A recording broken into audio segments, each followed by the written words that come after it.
میں عمران خان کو یہ کہتا ہوں کہ 4 سال میں جب تم سفید کے مالک ہونے کے باوجود ایک پیسے کی مالی کرپشن ثابت نہیں کر سکے تو اب برائے مہربانی اپنا منہ بند رکھو اور اب سبق سیکھو کہ جو جھوٹ کی فیکٹری پی ٹی آئی نے چلائی، جو بہتان بازی کی فیکٹریاں چلائیں، آج انہی کی نحوست ہے کہ عمران خان اور پی ٹی آئی ذلیل اور رسوا ہو رہی ہے۔ آج عمران خان صاحب نے جو ٹرن اراؤنڈ پاکستان کانفرنس ہوئی اس پہ بڑی کامیابی ہمیں دی ہے۔ کہتے ہیں کہ جس چیز کی شریکوں کو تکلیف ہو تو ضرور وہ اچھی ہوتی ہے، تو خان صاحب کو ٹرن اراؤنڈ پاکستان کانفرنس دل پہ لگی ہے۔ خان صاحب انشاءاللہ ہم پاکستان کے بہترین اذہان کو، لوگوں کو لے کر ملک کو اس دلدل سے نکالیں گے جس میں آپ پھینک گئے ہیں۔ آج پھر ناروال سپورٹس میں یہاں پیش ہوا ہوں۔ پچھلے 1.5 سال سے میری یہ قانونی جو جدوجہد ہے یا نیب گردی کے خلاف مقدمہ ہے وہ جاری ہے، اور نیب جس دن سے مجھے گرفتار کیا ہے 2019 میں آج تک یہ بتانے سے قاصر ہے کہ میرا جرم کیا تھا۔ کل بھی اسلام آباد ہائی کورٹ میں، اس سے پہلے بھی 1 مہینہ پہلے عدالت نے، اور اس سے پہلے چیف جسٹس اسلام آباد ہائی کورٹ نے بار بار نیب سے کہ آسن اقبال کے خلاف چارج کیا ہے، اور نیب آئیں بائیں شائیں سے کام لیتا رہا۔ میں آج بھی نیب کو چیلنج کرتا ہوں کہ وہ ایک پیسے کی مالی بدعنوانی ثابت کریں، اور میں نے عمران خان کے دور میں بار بار اسی جگہ کھڑے ہو کر کہا تھا کہ 3200 ارب روپے کی ڈیولپمنٹ ریلیزز میری منسٹری سے ہوئی تھیں 2013 اور 18 کے درمیان۔ ان 3200 ارب میں نے بار بار عمران خان کو، جب وہ طاقت کے اوپر بیٹھا تھا اور شہزاد اکبر اس کا مین کارندہ تھا، میں نے چیلنج کیا تھا کہ 32 پیسے کا مالی فائدہ یا فائنینشیل کرپشن ثابت کرو تو ہم قومی مجرم ہوں گے، لیکن ایک پیسے کا مقدمہ وہ مالی بدعنوانی کا نہیں بنا سکے۔ 4 سال بدترین احتساب کیا گیا، لیکن ایک بھی مالی بدعنوانی کا مقدمہ وہ قوم کے سامنے نہیں پیش کر سکے، اور نام نہاد مقدمے، اختیارات کا غلط استعمال، اثاثے زیادہ ہیں کم ہیں، کہانیاں الف لیلا کی بنا کے پیش کر کے قوم کا وقت بھی ضائع کیا، عدالتوں کا وقت بھی ضائع کیا، اور ملک کے اندر ایک پولرائزیشن پیدا کی۔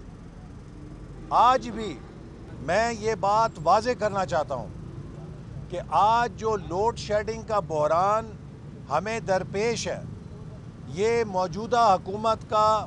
پیدا کردہ نہیں ہے، چونکہ ہم نے نومبر دسمبر میں یہ بات کہی تھی، اور میں نے اسی جگہ کھڑے ہو کر کہی تھی۔ آپ برائے مہربانی میری پرانی سٹیٹمنٹس نکالیں جس میں نے کہا تھا کہ پاکستان میں پہلی دفعہ گرمیوں کے موسم میں بدترین گیس کا بحران پیدا ہونے جا رہا ہے، چونکہ حکومت، اس وقت کی حکومت گیس کو حاصل کرنے میں ناکام رہی۔ گیس کے لانگ ٹرم کانٹریکٹس، جب گیس انتہائی سستی تھی، کرنے میں ناکام رہی، اور اس نے ایل این جی کی پروکیورمنٹ کو پولیٹیسائز کیا، جس کا نتیجہ یہ ہے کہ آج تقریباً 3500 میگا واٹ سے زیادہ گیس سے چلنے والے بجلی کے منصوبے بند پڑے ہیں، چونکہ ملک میں گیس نہیں ہے۔ گیس اوور دا کاؤنٹر دنیا میں نہیں خریدی جاتی۔ گیس خریدنے کے لیے 6-8 مہینے پہلے کارروائی کی جاتی ہے۔ موجودہ حکومت نے جب گیس خریدنے کے معاہدے کرنے چاہیے تھے اس وقت غفلت کی، نااہلی کی، نالائکی کی، جس کی سزا آج پاکستانی قوم بھگت رہی ہے۔ کراچی سے پشاور تک جو لوڈ شیڈنگ ہے یہ اس وجہ سے ہمارے پاس بجلی پیدا کرنے کی صلاحیت نہیں ہے۔ یہ لوڈ شیڈنگ اس لیے ہے کہ ہمارے پاس بجلی کے کارخانے چلانے کے لیے ایندھن نہیں ہے، اور اس کے ساتھ ساتھ اپریل 2022 میں جب حکومت ہمیں دی گئی تو خزانہ خالی کر کے دی گئی، جس کا سب سے بڑا ثبوت یہ ہے کہ آخری سہ ماہی میں ہماری حکومت سنبھالنے سے پہلے وزارت خزانہ یہ اعلان کر چکی تھی کہ آخری سہ ماہی کے لیے ترقیاتی بجٹ کے لیے زیرو ریلیز ہوگی۔ زیرو ریلیز کا مطلب یہ ہے کہ خزانہ خالی تھا۔ تو ایک طرف خزانہ خالی کر گئے، دوسری طرف گیس کے سودے جب کیے جانے چاہیے تھے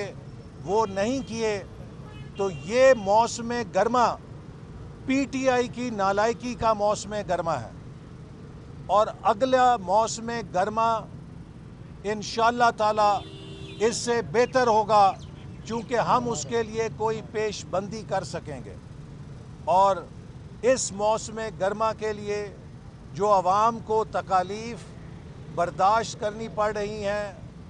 ہم دن رات کوشش کر رہے ہیں کہ انہیں کم سے کم کیا جائے، لیکن آج ملک میں ہونے والی لوڈ شیڈنگ کا ذمہ دار عمران نیازی ہے، جس نے بر وقت گیس کے سودے نہیں کیے، جو خزانہ خالی چھوڑ کر گیا ہے کہ جس سے آج نئے سودے نہیں کیے جا سکتے۔ تو یہ وہ بنیادی حقیقت ہے جو عمران نیازی کو کسی بات کرنے سے پہلے، حکومت پہ الزام دینے سے پہلے اپنا گریبان میں دیکھنا چاہیے کہ آج پاکستانی قوم، اس کی معیشت عمران نیازی کی نالائکی اور نااہلی کی وجہ سے کیا سزا پا رہی ہے۔ میں حیران ہوں کہ یہ شخص کس منہ کے ساتھ کہتا ہے کہ ان کے پاس تیاری نہیں تھی۔ آج الحمدللہ ہم نے جو اقدامات اٹھائے ہیں اور جس طریقے سے ہم چیزوں کو سنبھال رہے ہیں، اگر یہ حکومت تبدیل نہ ہوتی، عمران نیازی بدستور ہوتا، تو پاکستان خدا نہ خواستہ ڈیفالٹ کر چکا ہوتا۔ آج پاکستان کی سڑکوں پر بلوے ہو رہے ہوتے، پاکستان کی معیشت جو ہے وہ کریش کر کے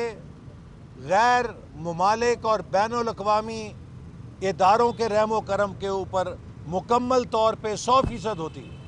ہم الحمدللہ پاکستان کو عمران نیازی کی 4 سالہ تباہ کاری سے بچانے کی جنگ لڑ رہے ہیں۔ آج جو مہنگائی ہے اس کا جن بوتل سے عمران نیازی نکال کر گیا ہے، جب اس نے پاکستان کی کرنسی میں تقریباً 40 سے 50% ڈیویلیویشن کی۔ اس مہنگائی کا ذمہ دار عمران نیازی ہے، جس نے پاکستان کے زر مبادلہ کے ذخائر کو اپنے دوستوں کو نوازنے کے لیے استعمال کیے، اپنے دوستوں کی لگژری گاڑیاں امپورٹ کرنے کے لیے پاکستان کے زر مبادلہ کے ذخائر کو استعمال کر کے ہمیں اس مقام پر کھڑا کیا ہے۔ تو لہٰذا پی ٹی آئی کے قیادت کو میں کہتا ہوں کہ آپ کسی قسم کی تنقید کرنے سے پہلے اپنے گریبان میں جھانکیں اور قوم سے معافی مانگیں جو پاکستان کو آپ اجاڑ کر گئے۔ احسان اقبال صاحب کیا کہیں گے؟ عمران خان جو مسلسل عدالتوں کے خلاف بیانات دے رہے ہیں، لوگوں کو میں اشتعال دلانے کی کوشش کر رہے ہیں، ہفتے کو انہوں نے پاور شو کرنے کے لیے اجازت بھی مانگی ہوئی ہے،